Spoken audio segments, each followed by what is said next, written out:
Good morning and good evening to all of you tuning in right now. I'm very, very excited for this next session.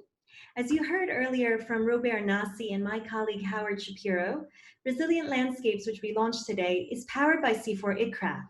And that means we're leveraging all our incredible science, research, technology, and innovation in order to make viable business cases for nature-based solutions. As you've heard thus far, there are a lot of exciting pledges being made by both companies and governments. So our mission is more timely now than ever.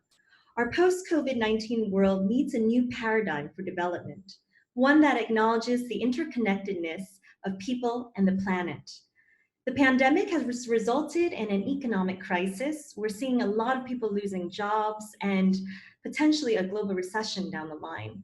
Millions of people have also lost their lives, and our global supply chains are paralyzed. So never before has the link between planetary health and human health been so evident. Business and political leaders will need to build a new framework for our future that embraces both agility and resilience, and that is necessary to untackle all the unseen challenges that will still emerge. For this reason, Resilient Landscapes recognizes the importance of an integrated landscape approach to help us build back better and to reach those targets we've all set together as a society in the Paris Climate Change Agreement and the UN Sustainable Development Goals. Rather than use a single sector siloed approach, which we know won't work, and as Jad Daly said, we need to have networks that are powerful and inspiring with different types of resources and tools to reach our objectives. We need to create these long-term partnerships and have financial, environmental, and social objectives all within one landscape. This is because healthy landscapes can simultaneously meet a wide range of both local and global needs. So it can ensure something like water supply for local households, as well as the local wildlife and businesses, and provide biodiversity benefits, carbon credits, and also nutritious food for people and profitable crops for not just families, but markets and industries. So recognizing the importance of working together, we need to have a diversity of voices, and that's what this panel aims to do. We have a really exciting lineup for you, and we're here to discuss how can we develop a shared common vision for financing sustainable landscapes together. And how can we identify the key challenges that still remain in that finance gap? And lastly, to hear from our panelists with some very concrete and tangible examples of the key motivations and practical entry points for different stakeholders to work together in mutually beneficial partnerships. So my first question will be for Tanya Havman, our first panelist, who's the co-founder and director of Clar Mondial, a Swiss investment advisory company focused on sustainable natural resource investments in emerging markets. Tanya, my question for you is this. Despite the groundswell political momentum behind tree planting, financial capital still seems to be missing, or at least that's what we're hearing. So what's going on? What advice would you give to project leaders for turning their altruistic ideas into bankable investments that are attractive to your world? Thank you. Hello everyone, and great to be part of this exciting panel. In terms of the funding gap, I think we all know that it's pretty huge in terms of some of the latest numbers. I think for finance, it's over 700 billion per year is required for biodiversity. For food security, over 300 billion per year. And just the credit gap for emerging markets alone is estimated at least 200 billion per year. And if we look at some of the commitments from governments for climate mitigation in the forestry sector and also adaptation, it's at least 3 billion per year for only 14 countries. So there's a huge need to work more collaboratively to trying to get some of these different projects funded. I think the term bankable unfortunately gets used quite a lot and reflects a bit of a simplification in terms of the financial sector, because it's not just banks, but there are many different types of investors out there. And luckily, their criteria, targets and restrictions actually also differ quite a bit from different commercial banks. We think it's really important here at Clar Mondial and also some of the other finance groups that we work with that project leaders that want to put together bankable projects or investable projects actually understand the business case, especially before approaching potential funders and potential financiers. So that not only includes what activities need to be funded, but also that they're costed, and a strong sense of clarity on who the implementation partner will be and what the roles will be and what the governance of the funding mechanism will be. So that includes also the expected returns, obviously, to investors. So we also think it's important to try to engage with potential funding partners and other parties that have an interest in the financial transaction or in attaining that social environmental impact early on, so that whatever structure is put together is actually suitable for the different funders at the end of the day. So we see that an iterative approach with different potential funders is required so that you can find the right funder for the right stage of project. Also, you know, rather than just looking at a project from a financial perspective, obviously these types of projects need to be considered also for their environmental and social benefits, which can often add a bit of complexity as different sectors are trying to communicate, sometimes not always that well. But I think, you know, having a measure of patience and being able to try to understand where the other party is coming from is really important. The other thing, I'll just list some of the challenges that we sometimes see within this sector, and they include things like untested business models. So there are many business models in sort of the replanting and reforestation space that are relatively new in terms of the type of approach or type of project, or type of implementing partners, or even types of structures. And that is sometimes a challenge for investors when there are no comparable investment products that they can look to see if something is reasonable or not. The other thing that we often see is that there are a lot of project proponents that are trying to raise funding but don't necessarily have a track record. And that they may not be used to actually being the counterpart to an investment, for example, an NGO or a government agency. While it is possible to structure around this, certain key factors, for example, equity, enough equity in the structure or expertise is really required and must be thought through from the start.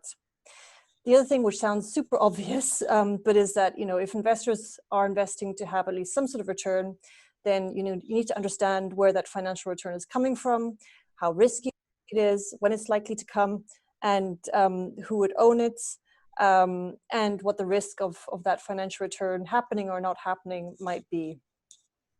The other thing is related to project duration. Obviously, if you are rejuvenating an area and it takes 20 years, that can be a challenge for an investor to consider that their money will be sunk in a project for that amount of time, especially if it's a project in a very in an area with very high political risk.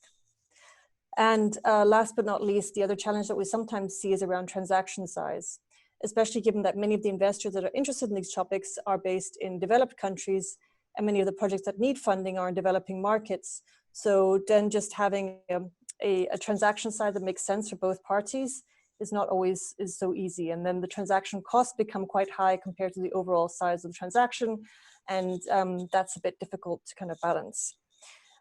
In summary, though, I would say that it's really exciting to see that there are more and more different types of partners coming together to try out different types of transactions.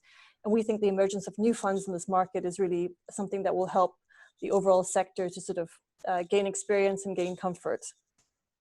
And last but not least, I think we're also excited to see that there are corporates and government agencies coming to the table in different unique constellations, also in blended finance, which we think will also really try to push more transactions out the door and build experience. So those are just some of our views, but yeah, really happy to be part of this panel. Thank you so much, Tanya. And Tanya is a leading thinker in this space. We're very pleased to have her on the panel. And I love the word you use, Tanya, about constellation, because I think that's what it is. You know, we speak about networks and coalitions, but they're all unique, the people that come together and where they sit in each landscape. So thank you very much for bringing that beautiful imagery. Okay, and I'm turning it over now to Caroline Van Tilburg from the Pollination Group. So this is an exciting new climate change advisory investment firm. You've probably heard of it before because it made some rather big headlines in August after teaming up with HSBC for what was called a natural capital venture. She'll tell you more what that means. But this venture is seeking to raise up to $1 billion USD for its first fund next year. So pretty hefty order, and I'm really curious to hear what their strategy is. So Caroline, please do tell us more about this. And as you're a carbon finance specialist for Pollination Group, I also wanted you to touch on the fact that, you know, more of these big companies we've heard of, Microsoft, Salesforce, et cetera, have made this pledge about going carbon neutral. So it's great, but how can they tangibly source carbon credits in the right way? You know, that it's really looking at more benefits than just carbon to offset, but really helping the rural communities on the ground, as well as the environment as a whole. Thank you. Over to you. Thank you for the opportunity, and also to speak for this panel and share more information on the HSBC Pollination Group joint venture.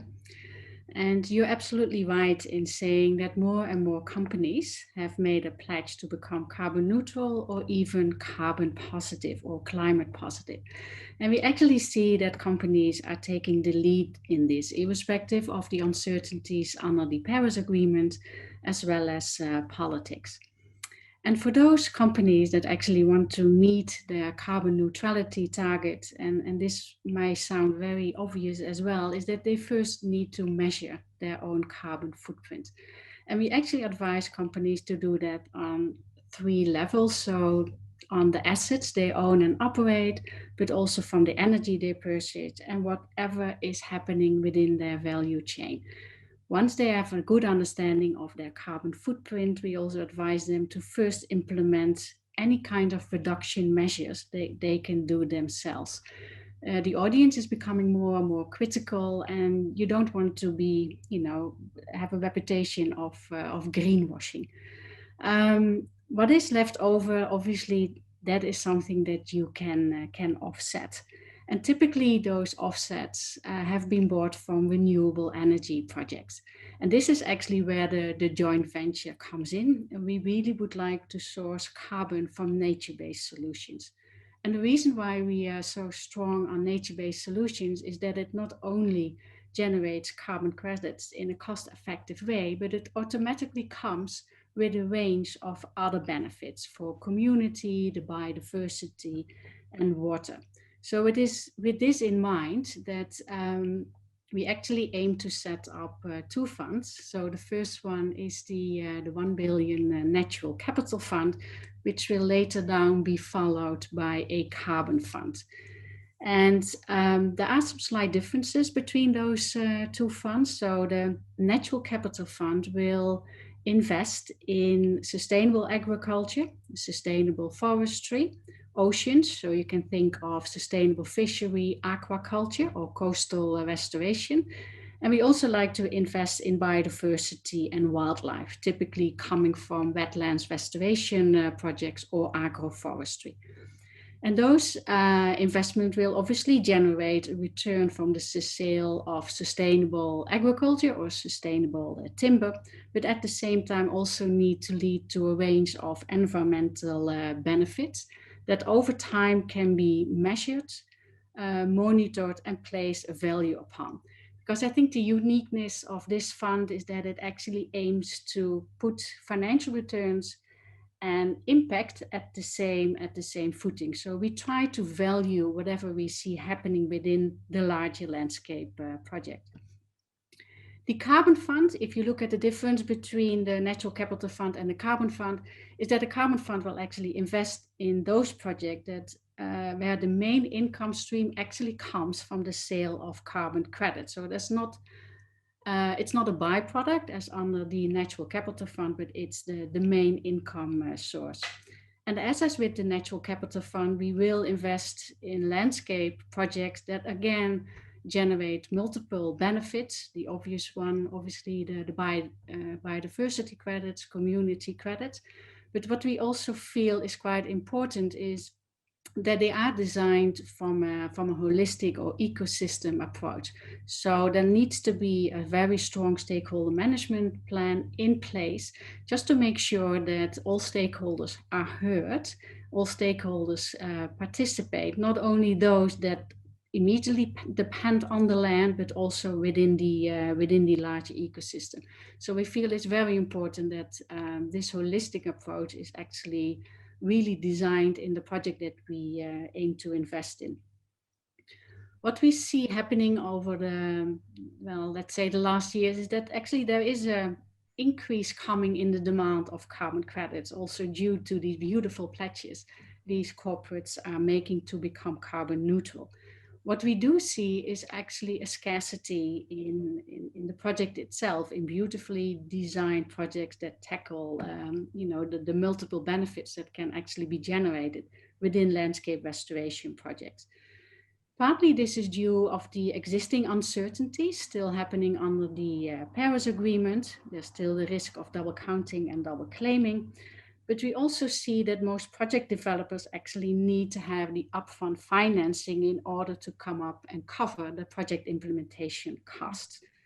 Another thing that is not helping either is the huge price difference that you actually see between carbon that is traded on the ETS. I mean, that's currently trading at €30 per ton, and carbon that is traded on the voluntary market, where it's really dependent on the type of asset, but you see the price range between $6 or $8 US. And it is actually under the Emerging Carbon Fund that we are exploring a range of opportunities that actually tackle the barriers that we see in the market. So we are exploring the opportunities to invest in those landscape projects that, if designed well, can actually sell the carbon credit under the compliant market. This allows us to tap into the higher price, or at least as a fallback position that it can be sold under the voluntary market. And we're quite willing to partner with organizations that feel an appetite to pay upfront, because otherwise those beautiful projects will not come from the ground and alive. And also see whether we can move to a fair price mechanism, so that not only the carbon is priced and valued, but also the range of benefits that can actually be developed and created while working with stakeholders. So we are looking at a range of mechanisms in order to get the supply of these beautiful projects off the ground. And this is something that we really want to do in partnership. I mean, it is too complex to do it ourselves. So we really do follow a partnership approach to create a win-win situation, not only for the businesses and investors in the fund, but obviously also for the local stakeholders that live in a certain ecosystem, and for nature as a whole. Thank you very much, Caroline. Yeah, and congratulations. It's really exciting news on these two funds, and brings me right to our next panelist today, Bonnie. Bonnie is from the private sector, from the renewable energy. And I think, to your point, she's the president of E3 International, which is a leader in developing sustainable energy and resource strategies. And we were talking about carbon compensation earlier, but as you mentioned, it starts way before that. It's not sufficient for companies to simply offset, but there needs to be a big effort beforehand to reduce emissions in their core business from the get-go. So I'm very, very excited to have Bonnie here to talk about how within her company it is embedded in their bottom line. So it's not a charity CSR, PR, greenwashing model, but it's really something that they look at before they go and they do business. So Bonnie, over to you, please. Thank you. Hello, Leona. Thank you for having me. Hello to everyone. It's a pleasure to be part of this panel and to answer your question.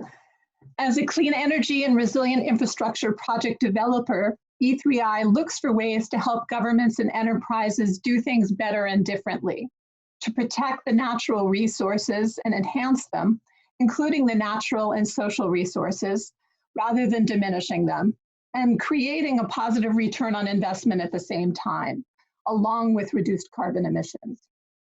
So if we could go to the slide. So one project that we're currently working on is sustainable short rotation biomass for heat and power in Serbia in conjunction with Vojvodina province, with we have a memo of understanding for green initiatives. And in any of these projects, context, approach, and partners matter for both bankability or investability, as we've just learned, and impact. But rather than culling mature trees from a forest in a country where there's a lot of pressure already on the forests, we're looking at planting these sticks of willow inger. You see the small sticks which can be put in the ground and as a perennial grow for 20 to 25 years. They're ready for harvest after about 2 years and can be harvested every 1 to 3 years after. And this is on abandoned and degraded agricultural land that's owned by the government. On that same land, we can co-locate solar thermal greenhouses to bring the engagement of the farmers and make them even more excited about this project, as well as providing additional income. We can also develop geothermal where there's that resource, set up wind farms in the same space, adding to the return on the investment, and also looking at agrivoltaics. So we're calling this the Sustainable Land, Livelihoods, and Energy Initiative. And the goal is really $1 billion or more in euros in investment on about 40,000 hectares of abandoned and degraded land. And it's really a multi-pronged approach. Our focus today is on the sustainability of the biomass. But as I mentioned, there are the other co-investments. And an exciting component of the project is forest landscape restoration. We're looking at putting in 10 million new trees or restoring 10,000 hectares of additional non-agricultural land. And the potential we see is to build on the models of the Tropical Landscape Finance Facility in Indonesia and the Sustainable India Finance Facility in India for organic farming to create a Sustainable Serbia or Sustainable Balkans Finance Facility to scale up these short rotation plantations for bioenergy. So looking at context very quickly in our limited time, but there are 1.6 million hectares of abandoned and degraded land in Serbia. So even restoring a small portion of this can create a lot of investable benefits. There are geopolitical issues around energy security, so creating renewable energy resources that are local is very important. There's a growing interest in biomass for the energy transition, as particularly for district heating, which supplies a large portion of Serbia's heat. In addition, there's significant rural unemployment and a government priority around rural economic development. And at the same time, looking at the traditional forest biomass, wood biomass market, it's really has a lot of price spikes, which results in inequities. And there's an issue around contract duration. It's very hard to get a long-term contract, which then makes a bankable investment challenging. So by creating these bioenergy crops that are sustainable, we create a new investment vehicle. And that takes the pressure off the forest because there's already tremendous pressure on the forest. 1 million people depend on it for heat in their homes. Within the country, there are 70 pellet producers for wood pellets. There's an interest in cogeneration using biomass. So lots of pressure, lots of opportunity for the bioenergy solution that is sustainably cultivated. In addition, as Leona mentioned, we're all focused on health and the pandemic, and as well as the recovery. And right now, there's tremendously, challenging or poor air quality in Serbia, particularly in the winter, due to this coal lignite combustion. But an opportunity that sustainable bioenergy presents is co-firing in the very same boilers with the coal to have an immediate improvement in air quality through the smog reduction, through the reduction in NOx and SOx. So this in turn will help the country meet its clean energy goals, meet its UN SDG aspirations, and really help restore nature. But in addition to this context where this solution fits, and we're saying it's one renewable energy solution among a portfolio, really the other thing that matters is approach. And so what we want to see is enhancing the financial, the natural, the social, and the political capital, enhancing it all together. So first, of course, if we want to have an investable, restored landscape, we need a scalable business model. And so what we're seeing is what we're projecting, and we're in the early stages of this project. It's building on the work from UNDP in 2016. We have top experts within the country, and you'll learn more about our important partnership with C4ECROF. But what we're seeing is a return, a positive cash flow after 5 years, in a 20-year project life. So lots of opportunity there, but there is that initial startup period, which Caroline mentioned, without a positive cash flow. Opportunities for the borders to add income, the bioeconomy innovation, we're seeing that already with the top 10 centimeters of the crop every year being particularly nutrient rich, carbon credit potential. And then looking to the next aspect is the landscape health and restoration. Of course, we want to reduce the pressure on the forests. We want to save the forests. We're really environmentalists at heart. But there's the opportunity for carbon sequestration through the soil and soil regeneration. There's the ecosystem services around water quality and flooding resilience, as well as biodiversity. And a key priority, of course, is our sustainable cultivation.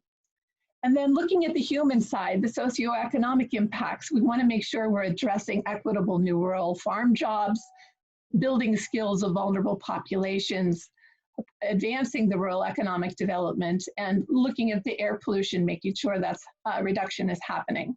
And finally, it's a key component is the political support, the energy security, being local and renewable, taking only 40,000 hectares to really address most of the heat requirements of the country, looking at the meeting the SDGs, and then highlighting Serbia's role as vice president of COP26 and in its energy transition to clean energy. And the next really important piece is the partner. Who are we partnering with to make this happen? And we're very pleased to have C4ICRAF as our partner through the Germany hub to create what we think will be, as Caroline referred to, a beautifully designed project that will be scalable. We want to use the science-based best practices and apply them to sustainable development in this new geography. With the EU alignment from the European Green Deal, drawing on that, as well as the lessons learned from the TLFF and the SIFF. So basically what will C4ICRAF be doing, they're putting together a scaling plan using best solutions for our short rotation biomass. We want to make it sure it's as sustainably cultivated as possible. They'll be adding to our strategy and hopefully our return on investment, as well as the food opportunity through agroforestry borders. We'll be looking at bioeconomy and innovation, adding additional ROI through fodder and medicine through the crop itself. And we'll be setting the baseline and metrics. They will be setting the baseline and metrics for carbon sequestration so that we can go to the carbon market. In addition, we'll be quantifying the benefits around ecosystem services, resilience, and biodiversity, so that we can tell an impact story with real credibility, with the science behind it, and with the benefits measured from a baseline and our progress along the way. And another exciting piece is the forest landscape restoration on the non-agricultural land. This will again draw on some of the best work from the global south applied to this temperate environment and provide an additional impact component for our investors. Finally, the market and value chain assessments are an important piece that C4ICRAF is involved in, as well as the equitable job creation and the skill building among the human population, to creating a better social fabric to support all of this work. And finally, this should be have ESG compliance after the partnership and the measures and the studies and the best practices. And so that will help us credibly move the needle on the UN SDGs, the Paris climate goals, attract a lot of investments or create our own facility and have it all be verifiable. So that's why we're very excited about this partnership. We can't underscore the importance of it to the whole project as we look to move forward into the next stages. Thank you very much, Bonnie, for your intervention. And yes, we're really excited about this project, particularly because we've done a lot of these agroforestry projects, and biomass is something that is coming up more and more. And how do we do it sustainably? So not planting trees to cut them down, but using it really as a means of restoration, as you so beautifully captured, on degraded land that is no longer hospitable, or ex-mining grounds. So thank you for introducing this very interesting case study. Thank you for having me. Thank you, Bonnie. I want to turn it over now to Boris Sarabert, who is the Director of Operations at Earthworm. So Earthworm Foundation, formerly known as the Forest Trust, has 20 plus years of experience working on environmental and social issues, particularly on commodity supply chains, with major companies and retailers like Godiva and Nestle. And it's great to have Boris here because we've heard a lot about the funding for carbon projects and carbon neutrality pledges by companies, meeting them through projects that we've just seen. But there's also the side of agricultural supply chains. So how do we make agricultural supply chains, deforestation, and equality free? Boris, can you speak a bit to this trend? Specifically, I would like to know, there's a lot of demand by companies to quote unquote green their supply chains, but we understand this is much more than what we've seen in the past as more of a PR move. So what makes this trend different today? And really drawing on your experience through Earthworm, maybe through a concrete example that you can just let our audience know how, as a leading organization, an NGO in the civil society space, how do you work with these companies who actually want to walk their talk? Thank you. So thank you, Leona, and thanks for the opportunity to speak on this panel. It's a great opportunity. So first up, I would say it can't really be greenwashing if you want to be in business tomorrow. The past has seen a lot of campaign pressure drive a very reactive approach, and it's often driving short-term thinking. And I believe this is really changing. And I have a great deal of belief in what comes from going deep into the context and focusing on what can be done over what can't. What makes the trend different today is businesses are increasingly seeing the need to place farmers and the communities at the heart of these long-term value propositions. And to me, there is no doubt today that, of course, farmers need to receive more income for what it is that they produce. And green investments are growing, and it's a challenge to link these to spaces where impacts can be realized, places where we can really incubate better ways together and really focusing on partnerships and bottoms-up solutions. Why I think that change is being triggered, I mean, we only need to look and take a moment to either read the news, watch the TV. It's clear for me that we're in trouble. I mean, there's no doubt of that, right? If we've lost over the last 40 years, a third of all arable land, we've got forests in smoke every day, and we've got population growth, which is exponential. We face really wicked problems globally. But to be honest, at Earthworm Foundation, we don't get too caught up in all of the doom and gloom reality. We're not held back by it. I guess that's the point. We believe in the power of positive and what happens when people focus on real issues with their feet in the field. And I emphasize that a lot here because I think we can get very caught up in all sorts of complexity. But actually, when you look at a problem and you get to the ground, you start to see things in different ways. So our approach with members is exactly that. How do we work with communities? How do we work with the wide range of collaborators on the ground? How do we build long-term logic of what it'll take to change? Forming partnerships is critical. A couple of examples I'd like to bring is, over the last 10 or so years, I've been working out there in Asia, and I've spent a lot of time on palm oil. And if we look, probably 13 years ago, at that point in time, there was huge campaign pressure, and companies weren't really making significant inroads.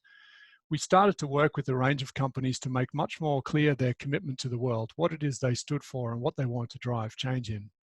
It resulted in a positive shift. We had the no deforestation, no exploitation, and no peat policies. At that time, because it was seen as a large commodity, there was zero transparency. Now there is a lot of transparency. I mean, we have brands, we have traders who are putting very clear information about mills they're buying from. It really triggered change. But importantly, on the back of those commitments, we saw a lot more focus into where the problems were. There was a lot more facts and details coming into play. Landscape logic started to form, for example, around Lozo ecosystem, which is a critical area that has critical habitats that need to be conserved. But rather than looking at the wicked problem, we focused in on a given area. And by doing so, we got like-minded people to work on solutions. Similar to the challenge around passport retention, finding a mill manager who's prepared to implement a solution to passport retention triggers change and adoption.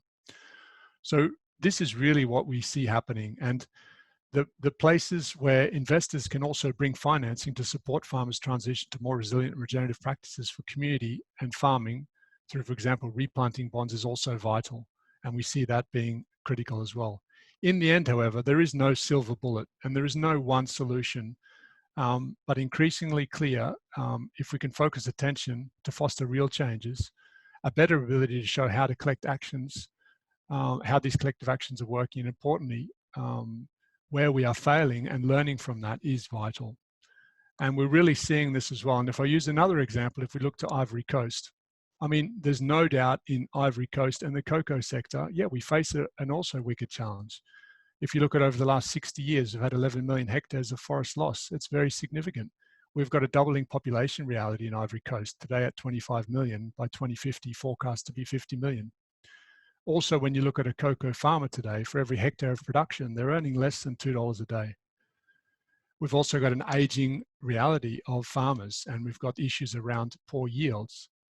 So it's really tricky. You've got porous borders where you've got a lot of settlements happening into protected areas. Again, you could look at the wicked problem, or you could say, how do we focus? As an example, what we've been doing in Ivory Coast is focusing in one of the 234 reserves. It's called Cavally. By working with the forest agencies and the ministries, we're trying to trigger some change, looking back at a time series using satellite data to identify the facts of what's been going on in that forest. Rather than coming up with an external view of what the solution is, we're building that with local people on the ground through partnership, triggering a landscape logic on the back of going deep into a given place.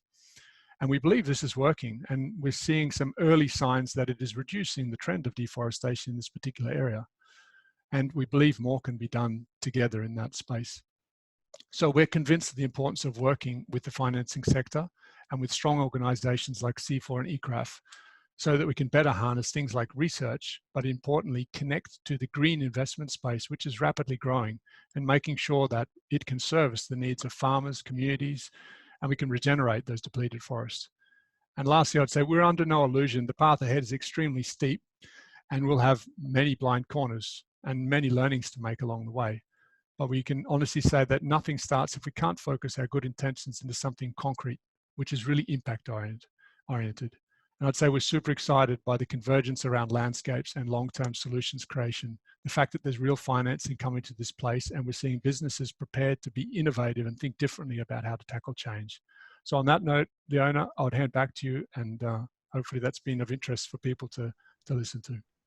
Thank you so much, Boris. I think that was really wonderful to just have some case studies from what you've seen. And as you said, focusing on the positive as well. I think it's easy to see doom and gloom, but we have gone so far. Having this conversation today already is a big step from what this space used to be. So it's great to acknowledge that. And speaking of feet in the field, I like that expression. Our last speaker on this panel is one of those feet in the field, and his name is Tor Gunnar Vogen. He's a senior scientist at C4 ICRAF, and he's working closely with Resilient Landscapes on exactly this cocoa landscape Boris was just describing. So Tor, over to you. I want to ask you today, how does science and data play a role in changing the business as usual paradigm when it comes to tree crop commodities and global supply chains, specifically cocoa, as we've just mentioned? Thank you. Thanks, Leona. So I'm going to share my screen and take you on a small journey to Côte d'Ivoire, or Ivory Coast, and basically just give you some highlights of some of the work that we're doing there on the ground, and which building on what Boris was just talking about as well. So I hope you can see my slide. So the title of my talk is The Nature of Business in Cocoa Landscapes and Livelihoods in Côte d'Ivoire. And I'm presenting this on behalf of Christophe Kwame, who is our guy on the ground in Côte d'Ivoire, essentially. So over the last several years, we've seen quite a large increase in the area under cocoa, both in Côte d'Ivoire and Ghana, which combined account for about 2/3 of the world's cocoa production. So these are obviously very important countries, and this is a very important region. But at the same time, as you see in that table there, and this was mentioned by Boris as well, we've had quite a large decrease in forest cover, and particularly in Côte d'Ivoire, where we've gone for an estimated 7.8 million hectares to 2.8 million hectares in 2020. So I wanted to just give you a concrete example of what this looks like on the ground. So this is some analysis that we've done for one of the classified forest areas called Haute-Sassandra in Côte d'Ivoire. You can see the map there with the circle. Essentially, the map on the left here showing 1990, then 2000, and then 2017. And as you can see, although this is a protected forest area, at this point in time, we basically have no forest left. And this is not new. This is something that we know well, and we know it's an issue that extends across the different classified forest areas in Côte d'Ivoire. What's also interesting, though, is that with our current technologies and the methods, the analytical approaches that we have available to us, we can also break this down a lot further and look at what years did this disturbance or this deforestation happen. So that's what you see on the left there. The colors represent different years. The more yellow colors represent more recent years, and the darker colors are closer to 2000. So we can see that there's a lot of recent deforestation. But we can go even a step further. We can look at the evolution of cocoa in these systems. So cocoa coming in and spreading within this classified forest area. And so from 2013 to 2018, 2019, we basically see in green here the cocoa. And we can see that there's a strong increase from 2013 through 2016. And then we see a drop off again from 2018 to 2019 of cocoa. So basically, we've had this evolution from natural forests to cocoa fields, and then a degradation of this cocoa, diseased cocoa, death and declining production in cocoa systems. So the question then is, what next? And what we bring to the table, or our unique value proposition, is basically science, and science that needs to be there to sort of underpin the types of decision making that needs to happen in order to restore these systems that are now quite degraded. We also bring a set of partners on the ground, including the government in Côte d'Ivoire, and a strong network on the ground, and of course also technical solutions. And what this really means is that we need to combine a lot of different aspects of restoration. So that includes soil and land health assessments, quality planting materials, ground truthing and geospatial analysis, including remote sensing, and which you saw earlier from the deforestation analysis and the cocoa analysis, but also science policy dialogues.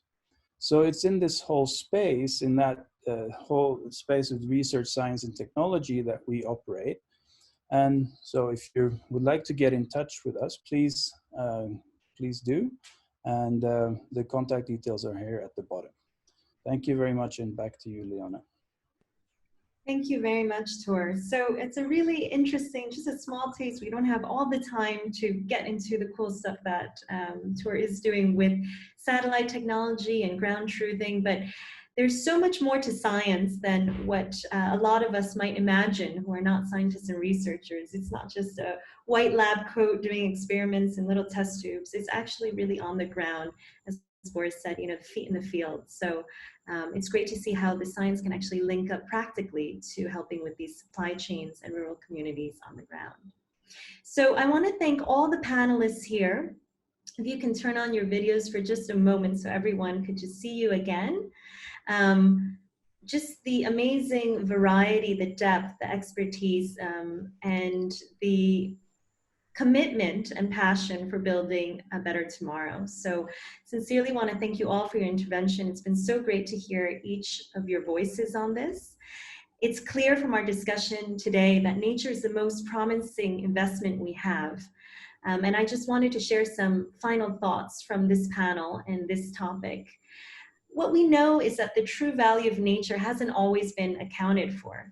So now after this current pandemic, we have the opportunity to rectify that.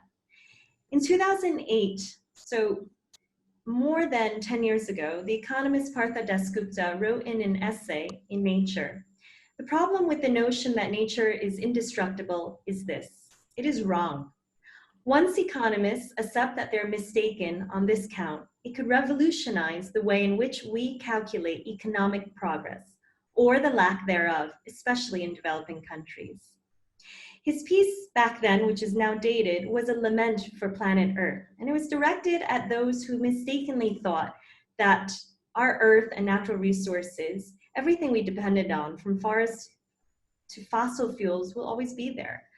But he also hinted at silver lining. In that same article, he said, "It is only a matter of time before economics makes room for nature." Indeed, our times have changed, as you've seen in this panel. We've had really some of the top experts in the finance community, private sector, civil society, and science all come together to show that they are talking. The walls have come down. And earlier this year, Dasgupta's team released an interim report, you probably heard of, that reminds us all that human life is part of and dependent on natural capital and ecosystem services. And that we need to continue in this vein of innovative thinking and new models. So thankfully, the economists and the financiers from Tanya at Claire-Mondial to Caroline from Pollination Group are now collaborating with our ecologists and foresters like Tor and Christoph, and also NGOs like Boris. And I want to leave you with this last quote by the author and environmental activist Wendell Berry.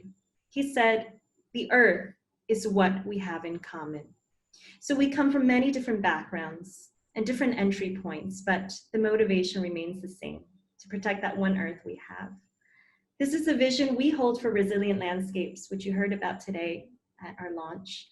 And we sincerely hope you will join us in our crusade for a more healthy, prosperous, equitable, and resilient world. And as Tanya gave this beautiful imagery, be a part of this challenging yet our unique singular moment in our collective common history to shape a new constellation that is full and bright, full of new opportunities. Thank you very much.